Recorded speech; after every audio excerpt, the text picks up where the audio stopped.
Qui sont les néolibéraux? Où se cachent-ils?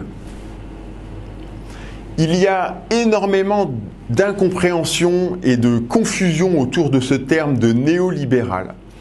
Et à la fin de la vidéo, vous en saurez beaucoup plus. Que ressentez-vous quand vous voyez des personnalités publiques à qui on offre des postes dans le privé, des postes mirobolants, extrêmement bien payés, alors que leurs compétences ne sont pas vraiment établies, et qui ensuite reviennent dans le public en cumulant les revenus?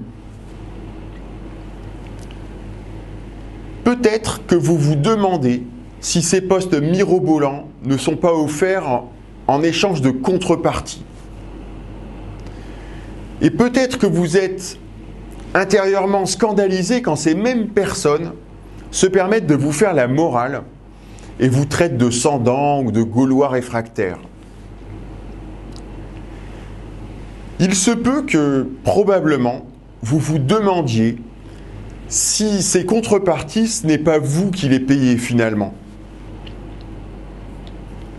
Votre instinct vous a fait ressentir ce qu'est le capitalisme de connivence. Et le capitalisme de connivence, eh bien, c'est l'enfant naturel du néolibéralisme. Alors, le terme néolibéral ou néolibéralisme, il a été inventé en 1938 par Raymond Aron. L'idée générale, ça part d'une bonne intention.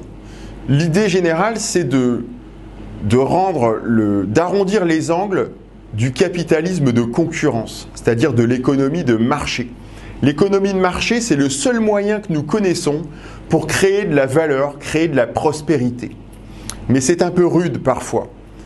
Alors l'idée, c'était de permettre à l'État de sortir de ses véritables missions. Les véritables missions de l'État, eh bien, c'est le régalien, c'est-à-dire la police, la justice et l'armée, la défense des droits individuels des citoyens. Donc là, l'idée, c'était d'autoriser les hauts fonctionnaires à intervenir directement dans l'économie ou dans d'autres domaines, comme la santé par exemple, afin d'adoucir le capitalisme.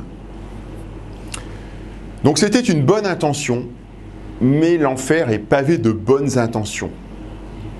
Alors qu'est-ce qui se passe quand on donne ce pouvoir à des hauts fonctionnaires, le pouvoir d'utiliser votre argent, l'argent public, pour intervenir dans l'économie?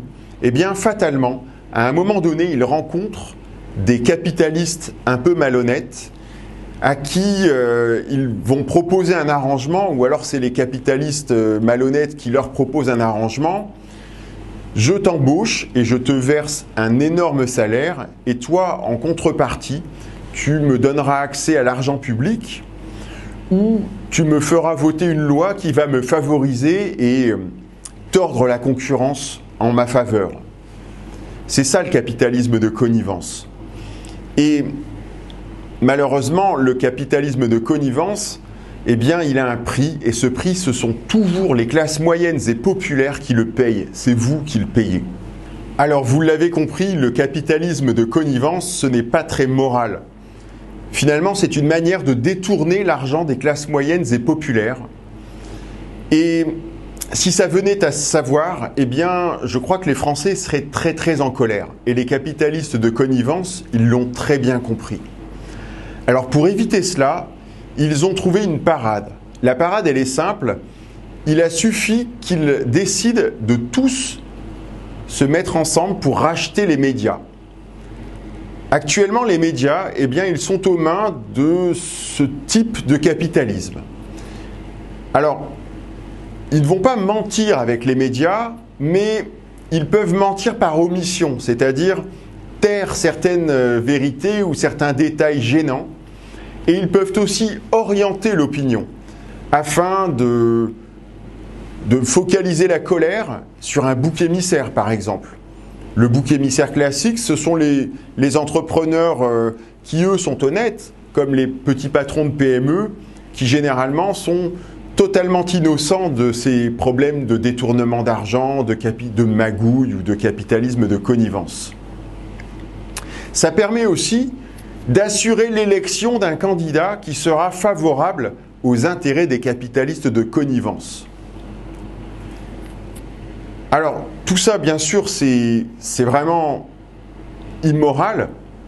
Et nous, les Français, nous, ce qu'on veut, c'est un code moral élevé. Alors, pour retrouver un code moral élevé, à bien y réfléchir, il n'y a qu'une méthode qui puisse fonctionner, c'est se débarrasser des personnes malhonnêtes. Donc, il faut remplacer une partie du personnel politique, la partie qui magouille, et une partie des capitalistes, ou tout au moins les remettre à leur place, de façon à ce qu'il ne puisse plus y avoir ce type de pratique. Et pour ça, la seule façon de faire, c'est que des personnes comme vous et moi, avec un code moral solide, se présentent aux élections afin de remplacer petit à petit le personnel politique pour remettre de la morale dans le système. C'est pour ça que nous avons créé 4 piliers, pour que vous puissiez vous présenter aux élections. Si le néolibéralisme et le capitalisme de connivence vous ont écœuré, pour vous en débarrasser, la solution, c'est de vous présenter avec 4 piliers.